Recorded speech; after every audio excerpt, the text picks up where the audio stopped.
I call the member for Koombwa. Thank you, Acting Speaker. I rise today to speak the estimates report tabled by the Transport and Resources Committee, this report being number 38 of our committee. Committee's estimates hearing went from 9 a.m. to 8:15 p.m, and it's always a long day. Once again, some visiting opposition members spent most of their time attacking rather than analysing expenditure, but that's nothing new. It was, however, disappointing to me that the member for Chatsworth, who I've always found quite effective as a shadow minister, was largely sidelined for the first session, while the deputy leader and member for Maroochydore came in for a purely political attack line. The members had no regard for standing orders and should both know better. They constantly complain about the estimates process and times, and then completely waste time with this. As it was, Acting Speaker, I gave the non-government members considerably more time in all sessions. They could have genuinely used the time for legitimate questions but chose not to. I was also quite disappointed the way they spoke to public servants on the day. After the sideshow ended, some civility returned and some interrogation of the budget occurred. It was good to hear there's money put aside for Torres Strait Marine Infrastructure Program.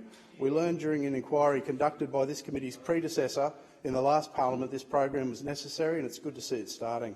In my area, Burpengary Station's getting an upgrade work started, and as this is something I've campaigned for since my success with upgrading Dacabin, getting the funding for Dacabin Station, I'm particularly pleased with that news. From the session with the Minister for Energy, Renewables, Hydrogen, Minister for Public Works and Procurement, we were provided more details on the rebuild of QBuild, which is providing funding for more apprentices and the rapid accommodation and apprentice centres in both Eagle Farm and Cairns.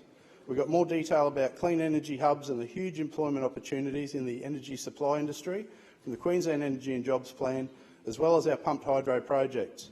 We heard how the copper string power line from Townsville to Mount Isa will open up the resources sector there, as well as helping towns along the way. The Minister for Resources finished up, and we heard about the value of the Queensland Critical Minerals Strategy, which will see $245 million in investment to accelerate growth in our critical minerals sector. We're moving on from digging and shipping raw materials to processing and refining critical minerals and manufacturing high-value products, making it in Queensland for Queensland.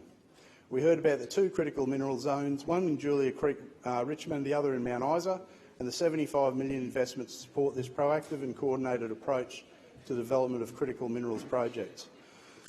I always make a point of allowing just about every question to proceed to ministers and officials, despite the imputation and arguments in a lot of them. However, there were a few questions from visiting members this year that were loaded statements rather than questions. I had to ask they be rephrased, sometimes quite a few times. I felt almost like a kindergarten teacher might at times.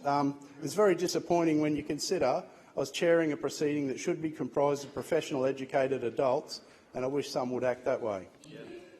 Finally, on the opposition statement of reservation or rhetoric, they whinge and whine about the massive investment in our energy system, yet they fail to ever reflect on the fact that we wouldn't have an energy network to invest in if they were in government. They would have sold it off. That's right, they would have sold it all off.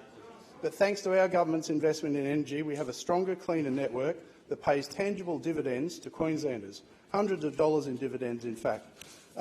Acting Speaker, to Queensland households over the past 6 years, we've continued to give those dividends. While we're helping Queenslanders pay their bills, the opposition isn't even sure how it would pay its own bills in government.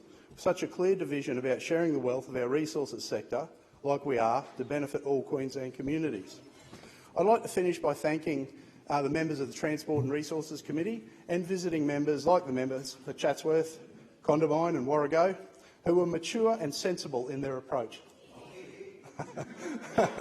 Once again, I'd also like to thank our extremely hard-working Secretariat team, Hansard, all the parliamentary, ministerial and departmental staff who work so hard to make estimates happen.